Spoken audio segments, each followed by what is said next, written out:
Jai Ma. So we are continuing the series on Srimad Bhagavatam on Canto 6 and toward the end of that canto. Where we are introduced with the character called Diti. And there are some other characters. Suddenly Kashyap Muni is there. There is a background of the story of Daityas. But that will come in the next canto in detail. So we'll stick to the canto. So it's very fascinating. So basically, in the beginning, there is a little bit of description of how sage Vasisht is born, how sage Agast is born. And if you read the description, if you read it in a, as I said, if you read it very superficially, it sounds very strange. And that's also because of the word usage. So let's take some of these things. For example, it is said that from Varuna's semen, which was preserved in a pot, came out Valmiki Rishi.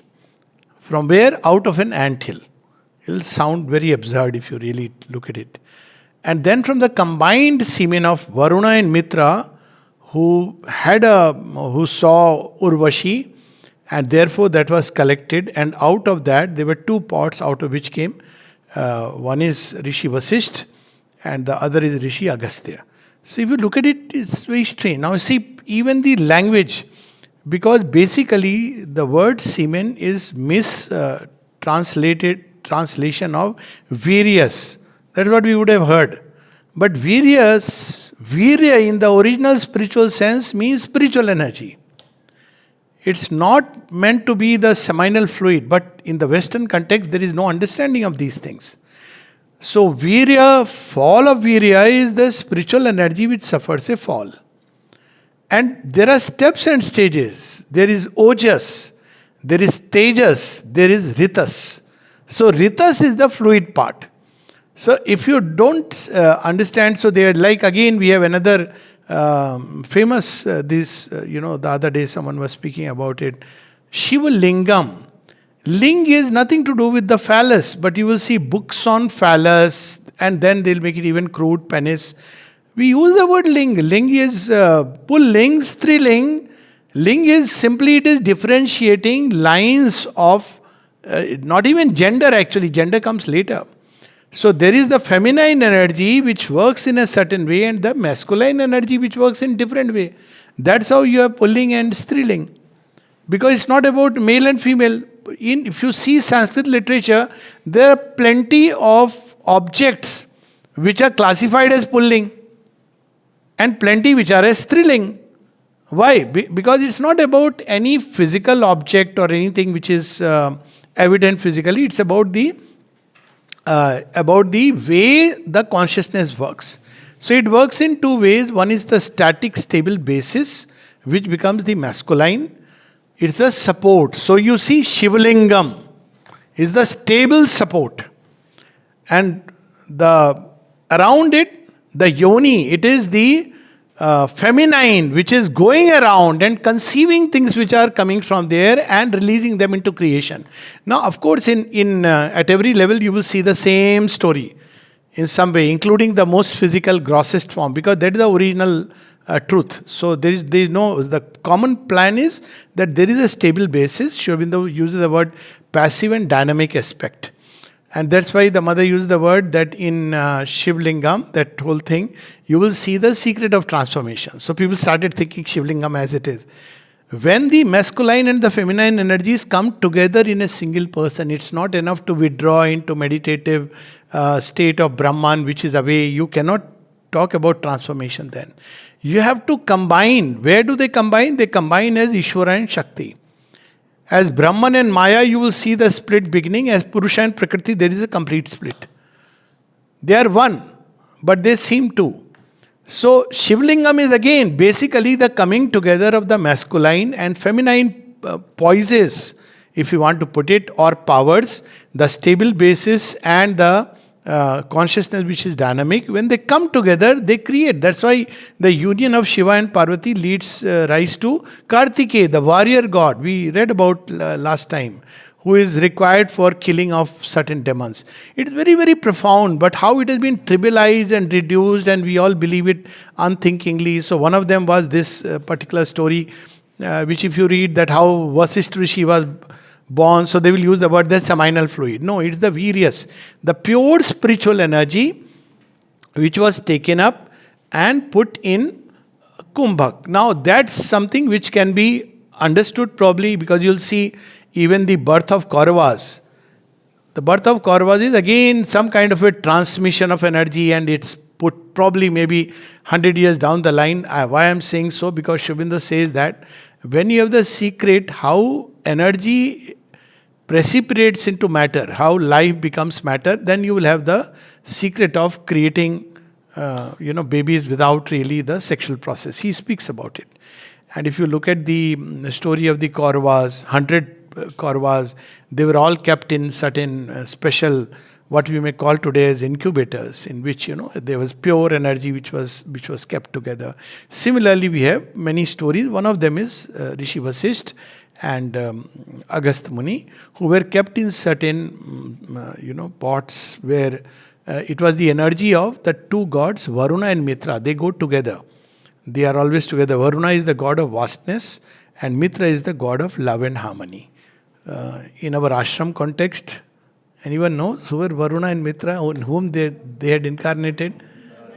Nalida and Amrita, and they were next to each other. Their rooms were next to each other. And in Nalida, it was the consciousness of Varuna that had incarnated, and in Amrita, it was the Mitra. And they are so different in outward temperament. But they will always go out together, come back together. Rooms are just next to each other. So these are very profound occult truths which have been trivialized, as if it's just talking of some sexual process and some semen being placed in the core in some kind of kumbhak. So we must understand that it's about energy. Ultimately, it goes down to how energy tends to change into matter. So this is just as an aside. This is just mentioned passingly. In that whole story, where the story which we are going to take up mainly is the story of Indra and Maruts.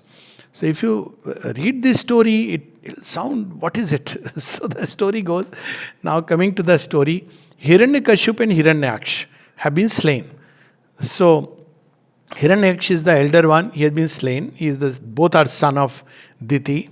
And we know that Kashyap Rishi has 2 wives. In fact, he has 13 wives, not 2 wives.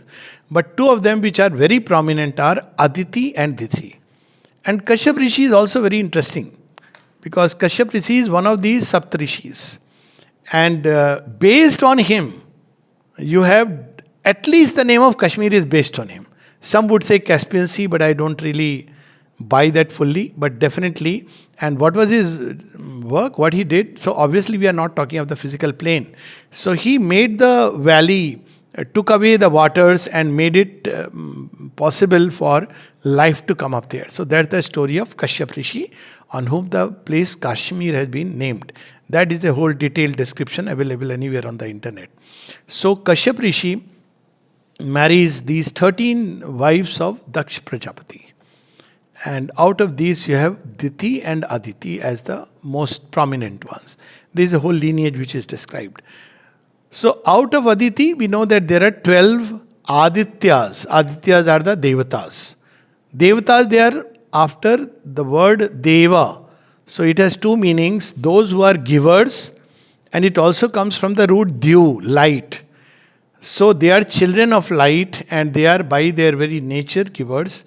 And these Adityas, if you go further deep into their whole history, so they are meant to govern this cosmos, because they are from Aditi, means undivided consciousness. So there are 2 types of consciousness. One which is undivided, infinite. There are many things in it, but they are not divided, either or. So you'll see how the mind thinks. Very often people ask, how can material life and spiritual life go together? This is divided consciousness. How can you lead a worldly life and a spiritual life? Divided consciousness. It will always look like that. Whereas the undivided consciousness, infinite consciousness, is not, it doesn't look at it like that. That's what we see in the Ishopanishad being described. Vidyancha, Vidya is unified consciousness, Avidya is divided consciousness. Vidyancha, again see the word, avidya. So where unity is there, but it's gone in the background, you have lost it. So vidyancha, avidyancha, yast dvido vyamsaha. So a yogin is one who, while living this life of manifold activities, which may seem like division, but is joined with Vidya, always within him, he has the one consciousness, he has the infinite consciousness, which informs in all these various activities. So, Kashyap Rishi, coming back to him, has two wives. They are all celestial beings. We are not talking of earthly creatures. They are children of Daksh Prajapati, Aditi and Diti. Aditi is infinite, undivided consciousness. Out of her are born the 12 Adityas. Adityas are the celestial beings, the godlike beings who look after. And then out of Diti come first, one of the first Asuras are Hiranyaksh and Hiranyakashyap, who had fallen as Jai Vijay. Now we have talked about that story, we will not go back into it. Now very interestingly, if you go into the Vedas or anywhere you pick up, who is the elder? The elder is Asura, children of division. So because from the inconscient when they plunge, and that story is very beautifully described in Rig Veda, that as the consciousness started creating, it fell down, it lost contact with the origin. Again, we have talked about this story, so I am saying it in very brief. It fell into the inconscient. Now, from the inconscient, what started emerging? The first forms. They are children of division. So they hold the earth that this is ours. They are the ones who have first entered. They are the ones who have done the hard labor. And then later on, Adityas, children of infinity, children of unity, they come. So the tussle is there, like any other house, that we are the elder, we deserve the everything. And then Adityas come later. And if you see the story, people, that's why they say Vishnu Bhagavan is not being very fair. This question is raised in Bhagavatam. So in the Bhagavatam, there is a question which is raised by one of the sages, that look here, tell me very frankly, is Lord Vishnu really fair? Doesn't use the word Vishnu, he says the Supreme Soul, that's how. So he says, yeah, he says, why are you asking? He says, always he seems to be partial to the Devas. So why is he doing it? So now this, in the Bhagavatam, you will see the answer in its own way. But here, Sri Aurobindo has very interestingly answered this question in his own way. And I'll just read that. So always you will see the children of Diti and children of Aditi. You can also understand it as that initially creation, if you want to make an abstract language, this is creation starts with chaos. These, all the different, imagine particles running helter-skelter, they are not together, they are not in a unified order. Now the consciousness of Aditi's children, they put them, streamline them, create order out of chaos. So there is always this tussle going on in everything. So what do Diti's children do? They try to pull back everything. Now related to human life, you will see some people who are always busy destroying things. And there are some who want to build order and harmony. So this is the tussle which is there in every heart, which is there everywhere, in every being, in the whole creation. And again, these children of Diti also have their own purpose. What do? They destroy the old order, and then the Devas have an easier task. Now they come and when all this has taken place, things are raised to ground, they have to build things. So this is where the story starts with King Parikshit asking that, because again the story is being told by Sutji, that tell me, is Vishnu really not partial to the gods? Doesn't it seem so? Now in the story it is described very beautifully. It says no, he is not partial. In fact, the description that is given in the original story, before we come to the Indra and the Maruts. So he says, no, he is not partial, he is equal to all. So then why does he seem to take side of the Devas? Because he has killed Hiranyaksh and Hiranyakashyap. So then he is told, don't you remember that always when they die, they go straight to the Lord and they get moksha without really doing any tapasya. So tell me whom he is partial to. So you see this in Shishupal's story also. He is killed and he merges into Shri Krishna. So he says, yes, so now I have a question, that if their deeds were so horrible, why were they granted a shortcut release? So this is very simple. Because any which way, if you remember the divine, look at the profound truth. All the time, Kansa and Shishupal were preoccupied. In Shishupal's story, right from birth, this fellow is anti-Krishna. And he's always cursing him, abusing him. And there comes a time when he's absorbed into Sri Krishna. He says, this is fantastic, he gets moksha. He doesn't have to do anything. He says, yes, because he was all the time, his mind was occupied with Krishna. There are aphorisms of Sri Aurobindo to that extent. So this is the description that, well, when the Lord comes down and actually kills Hiranyaksha and Hiranyakashipu, he is actually liberating them. But why he is liberating them? Then the next question, he says, because they were remembering him all the time. Paradoxically, through enmity. So if you go back to the strict Indian tradition, enmity is Vairabhav, is also regarded as one of the forms of bhakti. Of course, not the ideal form or the highest form. Okay, that's very good. There are people who keep on in their state of anger, even curse God. But at least they are connecting to God. There is a very interesting story about it. I have shared this when somebody kept praying about someone that he should be finished to the mother because he was a very bad guy in his view. He's a horrible guy, he should be finished. So he started prospering more and more. So he wrote to the mother, Mother, why is this happening? She said, yes, because you are connecting him to me. So if he gets connected to me through you, what else you expect? So by any which way, you connect to the divine. Of course, again, enmity is not the best way because then it's not fulfillment, it's annulment. So meaning thereby a person who actively opposes is better than a person who is totally indifferent. This comes in one of mother's prayers also. That the most difficult people are those who are totally indifferent, who don't care. So even those who are in passions, who are opposing, trying to oppose, at least there is some hope for them. So this is the background of the story. And I'll just read what Sri Aurobindo has taken it up. So as I was saying, that, because Diti's children and Aditi's children, so there is a very nice, I am not going to read the full thing. This is the first essay in one of his writings on the Superman. And he says, what is the difference between the Titan and the gods? And after describing everything, he says, Titan also wants to unify. See, he has his own. He says, why all these different objects bring down to same? Titanic way is everybody will follow the same routine. Everybody will wear the same cloth. Everybody will say the same prayer. He is also trying, because his unity means the inconscient unity. So, he says the Titan would unify by devouring, not by harmonizing, which is far more challenging. Put two people together, tell them harmonize, very difficult. But so easy if you put them onto the same routine, same standard thing.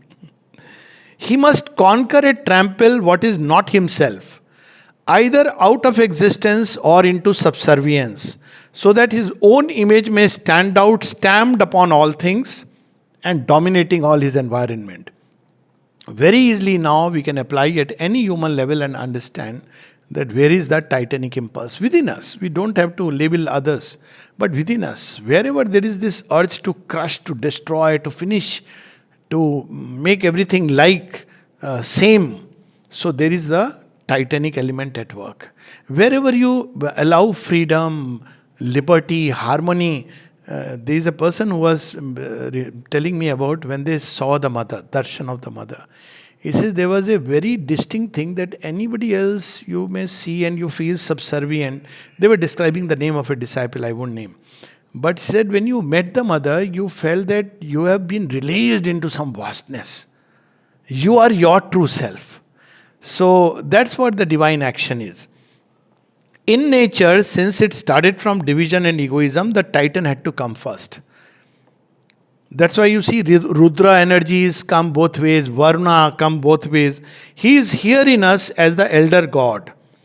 In the Vedic cult, Sura and Asuras are not enemies like that, but they are the two sides of one divine reality. The first ruler of man's heaven and earth.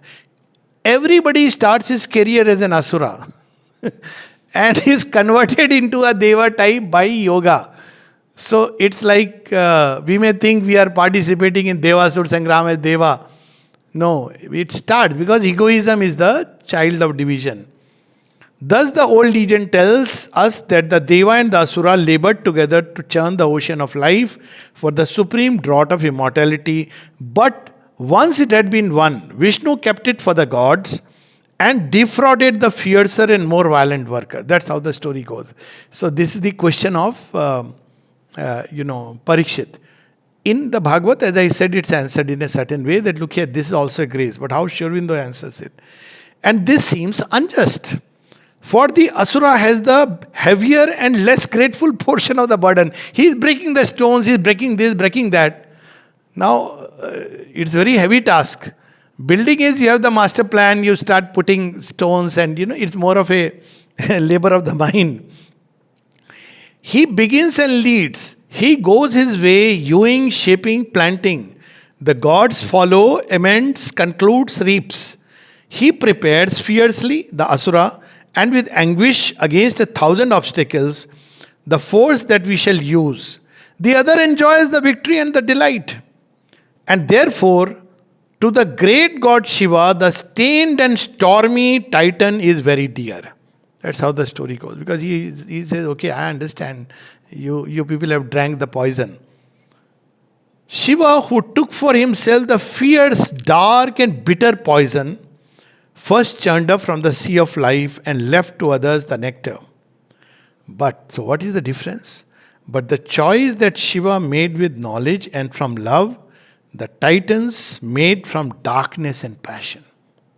But at one place, Sri Aurobindo says, appreciate the Titan also because he has chosen to drink. You see, sometimes both as a psychiatrist and a spiritual seeker, I feel so sorry when people are full of anger, hate, whom actually they suffer so much more.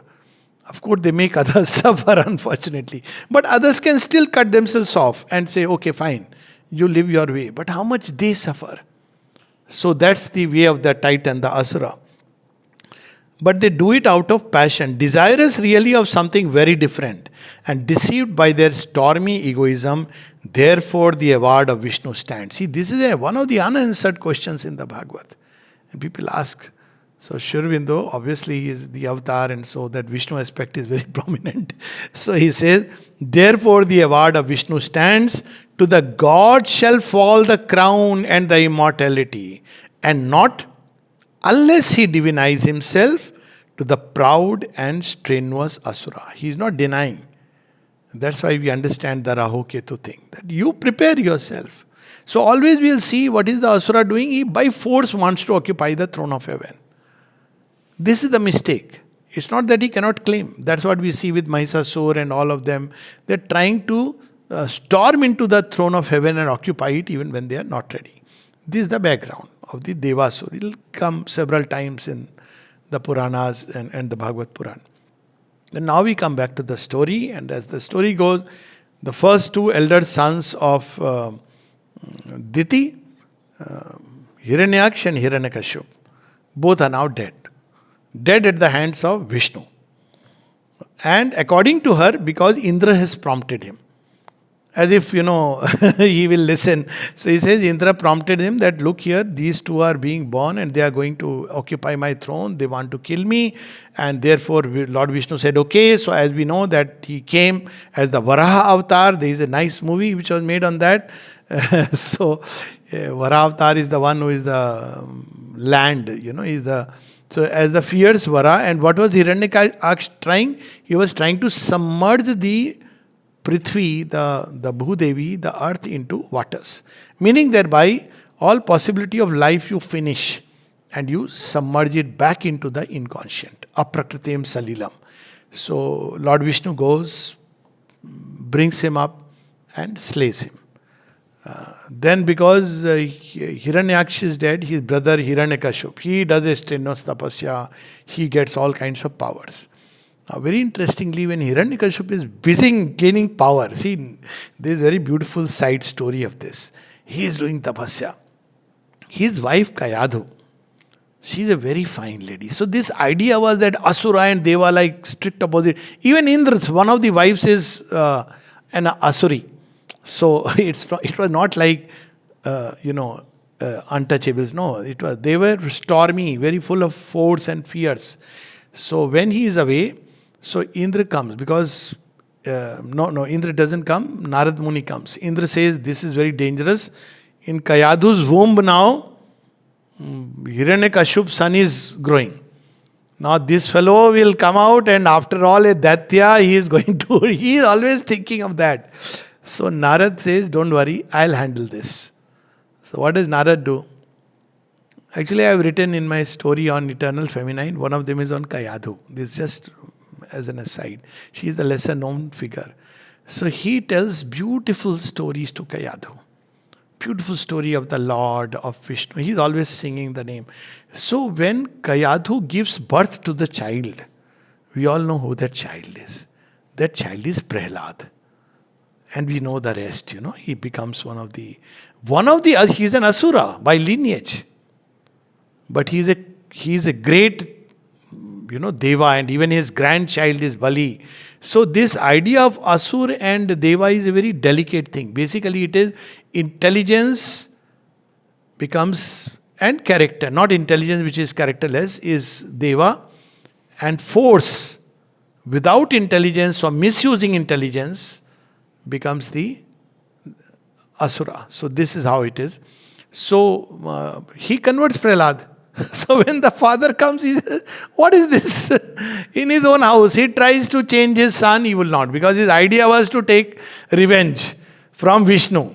But his own son is Vishnu Bhakt. And we know the rest is history. This is a well-known part that, Prahlad says, "You are my dad, it's okay. I respect you for who you are. But you can't say that I am Vishnu." That's not acceptable. And finally, Hiranyakashipu had all the boons, but ultimately, Narsingh Avatar appears and he dies. We'll take that story probably some other time. It's a well-known story. So now, ultimately, Hiranyakashipu dies. When he dies, Diti is very annoyed. She says, "What is this? My plans have been spoilt. Not by Vishnu." Now she blames Indra. He is the one who incited. See, human mind thinks like that. An average mind which is full of passions and jealousy will throw its own emotions on even divine beings. People like how they interpret, like one 17-year-old had come and joined the ashram, very well known. One was Gangadharji and one more person. So some parent went and did a court case that Shri Aurobindo has forced him to come here. He would say, "Okay, please go ahead and do." In fact, mother advised him, "You go back. Come back when you are 18. When you are legally mature." It's a story. So people throw their own emotions onto God. They think that the divine is also acting according to that. So she throws her own feelings onto onto Indra. Because she has realized that she says, Vishnu will not do it. It's Indra who has gone and twisted everything. So now she wants a son who will destroy Indra. Now this is the background of the story. So what does she do? She goes to Rishi Kashyap. Now Kashyap has several meanings, but one of them is one who drinks away the water. Or he can also live on both land and water. So Kashyap, the turtle. So of course he is now one of the 7 rishis. So we come to Kashyap Rishi. This story is still celestial, as you will see in all the narration. So she does it. So she goes to Rishi Kashyap, says, "I want a child who is so great, so powerful." Somewhere he suspects something is wrong. So what does she do? She starts pleasing him. She does everything for his puja, everything in time. So Kashyap after some time says, "So wonderful." He is so good, so nice. So lesson for everyone. Don't be carried away by external things. But Kashyap is carried away. So he says, "Okay, tell me, I'm very happy that you have been taking care of me. What do you want?" He says, "Nothing, I just want a child." "Oh, that's it? So okay, fine. He says, "But I want a child, I must tell you. Put all your energy of tapasya into it." He says, "Why?" "I want a child who will destroy Indra." Now he is cautioned. What is this? But he has promised her. So what does he do? He plays a game. It's very interesting, that story. He says, "Okay, you will have a child who can destroy Indra. who is greater than Indra, I can give you that boon. But it won't be just that I grant you a child and you have a child. For full 1 year, you have to perform a kind of tapasya. Okay, anything to destroy Indra. So that tapasya is still known in, it's not called as tapasya, punarmasa, vrat. If you read some of the stories in Indian thought, you will see that these are the kind of tapasya. So if you have to have a progeny who is very great, so you have to observe strict vegetarianism, not harm anyone. During period, there are certain rituals. During this, many of them come from there. They were never meant for universal rituals for everyone. But this was a game actually. Kashyap Rishi played. What was the game? That if she does all this self-mastery, she will change in her consciousness. This was the whole idea. So he gives her a number of prescriptions. If you read them, they are amazing. She says, okay, I am ready to do all of them. Because now she is one-pointed. When you are one-pointed, you are ready to do anything. There are people who have come here, stayed on the beach. Because they said, we want to see Mother and Shiv Bindu, doesn't matter. We don't get accommodation, doesn't matter. Now this is the kind of tapasya. She becomes one-pointed. Now when she is doing tapasya, Indra is feeling very... I am talking first the raw story. Then it's... So Indra is feeling... Now, Indra is by the way a status, not like a person. Indra change. So Indra is feeling, I am threatened now. So what to do? How to disturb her tapasya? If it was a man, he would have prayed to one of the apsaras. But it's a woman doing tapasya. So what does he do? So he goes and starts serving her. He says, Mother, after all, elder sister's mother, he says, Mother, you're so nice. I want to take care of you. She thinks he has got a heart change. Both are thinking they were. But she is having a child to kill him. And he behaves as if he is very nice. So he takes all the things, takes care of her like anything. But what is he waiting? He is waiting for a moment of unconsciousness. This is very interesting. She is waiting when she will be unconscious and I'll spoil her tapasya. Because he cannot spoil otherwise. So one day she is very tired. Now all this is very clearly a story which is like a reminder to how to keep vigilant. When you are engaged in a very severe tapas, a moment of lack of vigilance can be so risky. It's that. So this is a very different kind of tapasya, one-pointed tapasya. So one of the prescriptions was that every night before sleeping you will wash your feet, brush your teeth, nice things. If you have had food, you will clean your mouth. And then nicely, after washing your feet, you will pray and then you will go to sleep. So one day she is very tired, extremely tired, and she forgets it. Now Indra says, my chance. See, it's an occult story. Where does he enter from? The breath. So he enters in a very subtle form through the breath, goes to the womb. What does he do in the womb? What Indra can do? He splits the fetus into 7 parts. Now if you read the story, look, what is he doing? Look at what happens. It's clear occult story. So when the fetus is split into 7 parts, each of them starts crying louder. Now he's worried. If they will cry, probably she will wake up. So when they start crying, he tells them, Maruda. Remember anything with this word? Don't cry. And that's why we have the children who were split into 7 parts. And when they stop crying, he splits them further into 7 each. 49 parts. And because he called them Maruda, they become Maruts. This is the origin of Maruts. You'll understand the story of Maruti, our Hanumanji, much better with this. So as Maruts, 49 Maruts are born. And they're all radiant. They don't die. So now Indra says, my plan has failed. I wanted one of them to die. Now there are 49 of them. But Kashyap had already, he foresaw it. He said, look here, if you fail in your tapasya, still you will have a child because you are praying to the Lord. But this child will become an ally of Indra, not his enemy. So now all these 49 Maruts, they see Indra there. Oh bro, you're so lovely. They're all happy and Indra is also happy. Now I've got lovely shining herds. And so then Diti says, what is this? This is just the opposite of what I had imagined. So Indra, by then she has done tapasya, so her heart is purified. So she says, but anyways, I am not angry with you. It's okay. You are after all my sister's son. Take them together. Keep them nicely. So there is the conversion of Diti which takes place in that story. And this offsprings of Diti become subordinates of Indra. 49 Maruts, they become shining herds of Indra. So now we come back to the deeper sense of the story. So the deeper sense, actually this is a story which is described in the Vedas in a very short way. Vedic stories are like skeleton. They are not going to tell all this in a story format. This is Veda Vyasa who is saying it. In the Vedas, there are two places where this story will be referred to, but not about all the origin. So as the story goes, that in the Vedas now, in the Veda, Rishi Agastya is climbing to the seat of Indra, who is the godhead of the overmind, total consciousness. And he is climbing with the help of Maruts. He calls the Maruts to help him. Who are the Maruts? The thought god. They are the different thought energies, brilliant thought energies. So with the help of thoughts, he is climbing. Now it's very clear to all of us what it means. So Indra says, this is not acceptable.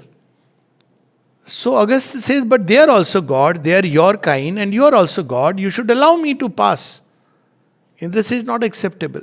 You go back. This is not acceptable. You can't just climb by just these thoughts, like people who read books and intellectualize, or they write books and debate discussions. You cannot. This is not the law. So Agastya feels a little disheartened, comes back, he does the tapasya again. So once again Maruts are called, and now he does the yagya with the Maruts. And all these Maruts become shining. They are not just powers to uplift us, but they are luminous powers. And now once again in Rig Veda you will see these two kolokis. Now again he goes and says, look here, now these are the, my thoughts have become now worthy of coming near you. What do you have to say? Now Indra says, okay, now you can pass. See, it's a story about like how the thoughts need to be purified, channelized, sublimated. Before you can't do it just by reading books and thinking about God. You cannot arrive. The thoughts have to become luminous herds. And then there you are ready to pass Indra. This is the story both come with Agastya Rishi. And now we can read a little bit about what does Shobindu speak about it. Very fascinating tales. And then we'll come back to the story and its meaning. Okay. So we have Indra as the global consciousness, and Maruts are the thought forces. One more story which is connected. Now we'll understand that better. What was Maruti Nandan doing? Maruti Nandan is Hanuman. He is also one of the Maruts. And he is also one of the Rudras, because in one of the stories in the Rig Veda, it is Rudra's energy which went into Diti to create the Maruts. So what was Maruti Nandan once trying? To go past to the sun. What does Indra do? Stops him. You can't climb like that. Now see, this story will have such a Rig Vedic connection. You can't climb like that. He said, no, I have to climb, I like it. He said, liking is not enough. So what does he do? He hurts him. Same story, but look at the slight difference. So when Hanuman drops almost unconscious, dead actually in some story, and then he is reborn. What happens when he is reborn? All the gods come and give him their powers. So what has happened now? One Maruti Nandan becomes like 49 Maruts. All the luminous powers come and give him. Does he ever reach the sun? Yes. How he reaches the sun? Later, by the power of tapasya. Same story. Earlier he was doing it by force. Exactly same story. But by force you cannot do that. So Indra stops him on the way. Later on, he does it by tapasya and he goes to the sun god. We have talked about it, that Swarlok and supramental. So basically he says, when I am traveling, that time I can give you knowledge. And there are some conditions. I think we have talked about this story, so we need not go into it. But there are some conditions that how will you gain the knowledge? Sun tells. Sun knows everything, no? All around, supramental consciousness. So he says, I'll be with you. He says, how you'll be with me? He says, tell me, I'll sit with you at your feet. No, you can't sit with me. If you take me as a guru, you can't. He says, it's a puzzle. He says, okay, I'll follow you. I'll go behind the rath. He says, then how can I give knowledge? Because I have to keep turning behind. That's not possible. He says, okay, I'll go ahead of you. He says, how can you go ahead of me? That's not acceptable. It will disturb the cosmic order. So Hanuman comes up with a new idea. He says, I'll be in front of you, but I'll be turned towards you to receive the knowledge. So Hanuman is going backward, and then Surya is very happy. He becomes, Surya gives him the knowledge, and he also tells him, take care of Sugriv. He is my child. You will understand, see why in the Ramayana, Hanuman is not able to kill Vali. This is something which, at least as a child, I had a question. Hanuman is so powerful. Why doesn't he kill Vali? Who is Vali? Vali is Indra's son. This is the old problem. On earthly play, he is the child of Indra. So Hanuman cannot just kill him like that. He is not allowed. Indra will not let him. That energy of Indra is like that. Indra bows down much later again you'll see in Mahabharata all these stories in their own version. When Krishna is there, because Indra challenges Arjun. And when Arjun fights Indra, first time you see that because of Krishna's presence, Indra subordinates himself. Because Krishna is of course the supreme Godhead. So all these stories are all interconnected. They are symbols which are clearly saying something. So what are they saying? These are lovely slokas. I will not read that.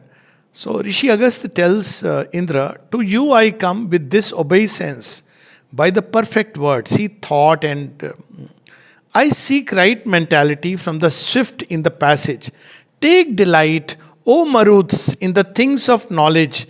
Lay aside your wrath, unyoke your steed. So Maruts are the vital powers.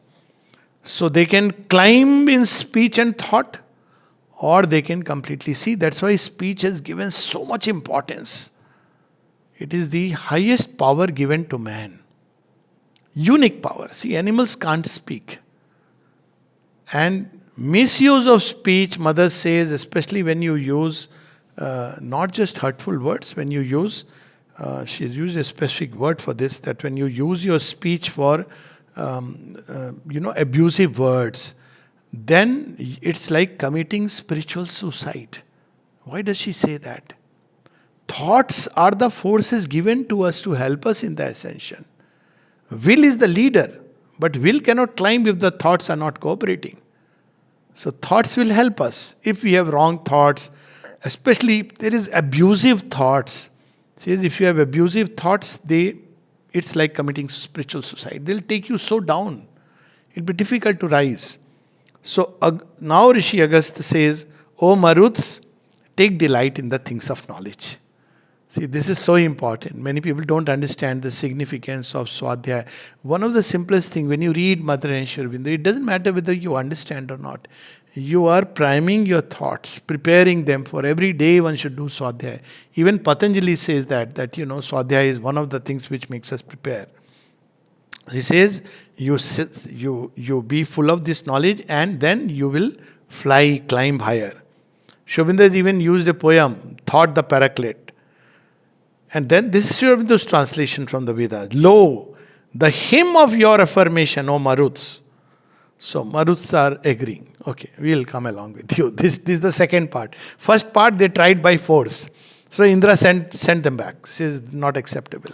Now he has done the tapasya and the mind is ready. Even in Savitri there comes a line. When he says, I'll drop the mind. He says, drop the mind? How will you reach if you cast the mind into the abyss? Now you understand, the Zen shortcut is a dangerous shortcut. Drop the mind, because you don't need the mind. It's true the divine is beyond the mind. But if you try that, it's a dangerous thing. You have to use the mind, develop it, and then go beyond it. It's like it's given to you with a purpose. So, then he says, Lo, the hymn of your reformation, O Maruts, it is fraught with my obeisance. It was framed by the heart. This again, the heart has wings. It must be not just a thought process, but something which is full of love. It was established by the mind. O ye gods, the mantras should spring from the heart. It takes a form in the mind. Approach these my words and embrace them with the mind. For of submission are you the increaser. So they are all, as said, this itself is a big subject. Stutaso no maruto, Moliyantuta, Stuto Madhva, Sambhavishta, Urdharvana Santu, Komya. So it is very beautiful. Hymns to Marut. Affirm, let the Maruts be benign to us, because they can destroy. They are very powerful. You see, don't meddle with the Maruts. They are thought powers. They can lead you, they can destroy you. Be benign to us. Affirm, the Lord of plenitude has become wholly creative of felicity. That Indra will agree. Upward may our desirable delights be uplifted. Maruts, upward, all our days by the will towards victory. So, well, it continues, and it's a long thing. And then Shobindo says, just a little bit, we'll read that also. So, it's a sequel to the colloquy of Indra and Agastya. First colloquy we have already, just quickly. So, Agastya's hymn of propitiation to the Maruts, whose sacrifice he had interrupted at the bidding of the mightier deity. Now say the same story. Indra says, no, by the just sacrifice of the Maruts you can't come up. So he interrupts that sacrifice. In the Vedas, this is the original story. Less directly, it is connected with thought. The colloquy of Indra and the Maruts, in which the supremacy of the Lord of Heaven, that is Indra, is declared, and these lesser shining hosts are admitted as subordinate powers who impart to men their impulsion towards the high truths which belong to Indra. Giving the energy of your breath to their thoughts of varied light, 49, become in them impellers to the knowledge of my truths. Whensoever the doer becomes active for the work and the intelligence of the thinker creates us in him, O Maruts, move surely toward that illumined seer. Such is the closing word of the colloquy. It's a long, long passage. I am not touching it now. It's there in Secret of the Vedas, the colloquy of Indra and Agastya. Even if you type, you will get, but Shobindo has given the meaning of it. You will get it, but as I said, if you just read it like that, many readers that time would have just wondered. Maybe the Vedic truths were lost, but they had to be kept also. Some secrecy had to be around it. So we see that Valmiki in the Ramayana also narrates it. He narrates it with a lovely story. We all have heard. Maruti Nandan is going and he is so lovely. He is wanting to go to Suryalok, but he has to cross Indra. You cannot go to supramental without going through overmind. But Maruti wants to do it by force. So Indra stops him. And Indra uses the Vajra. Exactly same process. Even in this story of Diti, he uses the Vajra. So he comes down and he loses all his power. He is dying. Then all the gods give him separate power. So he becomes like 49 Maruts. So if you really count the number 49, it's very interesting. Unchas. We have spoken about it. So 49 is 7 times 7. So all these sevenfold powers, you multiply them with their interconnectedness with each other. So it becomes 7 times 7. That's why the figure 100 comes in the Vedas. Other day, I think in one of the talks we were talking about why 100. So such a special number. So 7 times 7. So 7 planes of existence. Each plane is involved in all the other planes. So it's not like they are disconnected. So 49 is the number of supreme unity. And you add 1 to it, it becomes 50. Now, same 49 upward, 49 downward. Once again, I am repeating. It becomes 98, 1 above, 1 below, becomes 100. So that's why 49. So now these Maruts, all the different types of knowledge at every plane. So it's an integral knowledge. Indra is the god of the overmind. You just can't tell him, I have been meditating, sir, very long, and see, I have been wearing ochre robes. Please be pleased with him. He won't care. He'll say, okay, you stay in your little ashram and you will get a lot of funds. That's it. But sevenfold seven knowledge by the thoughts. It means for every plane there is a spiritual truth hiding in it. In matter, in life energies, all the different. At every plane there is a spiritual truth. When you have unyoked them. So unyoking the horses. And then they become brilliant and luminous. Normally we don't look at life like that. Matter is matter. Matter doesn't matter. Mind never mind. Thought forces, by that power, when all these are ready, then Indra says, okay, fine, come. So this is the story of Diti, where she has tried to have a child because she represents force. Poor lady has nothing else. Whereas Aditi is undivided consciousness, intelligence. So she accumulates that force, combines it with the energy of Kashyap Rishi, celestial being, and she creates a being who is so powerful in force that it can dislodge Indra.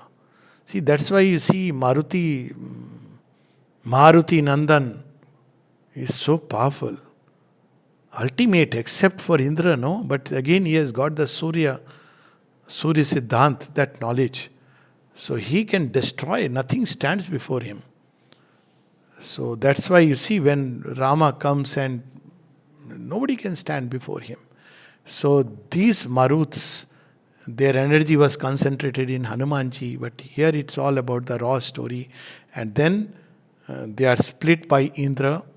Actually, is it a curse? It's a blessing. Because otherwise there would have been a fight. So the story is put in a human way. Indra wants to destroy. No. It would have led to a fight where ultimately end result would have been this. These forces which Diti was harboring inside would have just been destroyed, like Hiranyaksha and Hiranyakashipu. What Indra does in the process, he actually changes them into allies. You see, this is a very interesting story where the children of Diti, all her children are Daityas, children of division, except for Maruts. And Maruts, though born of Diti, they become allies of Indra and are regarded as some of the gods.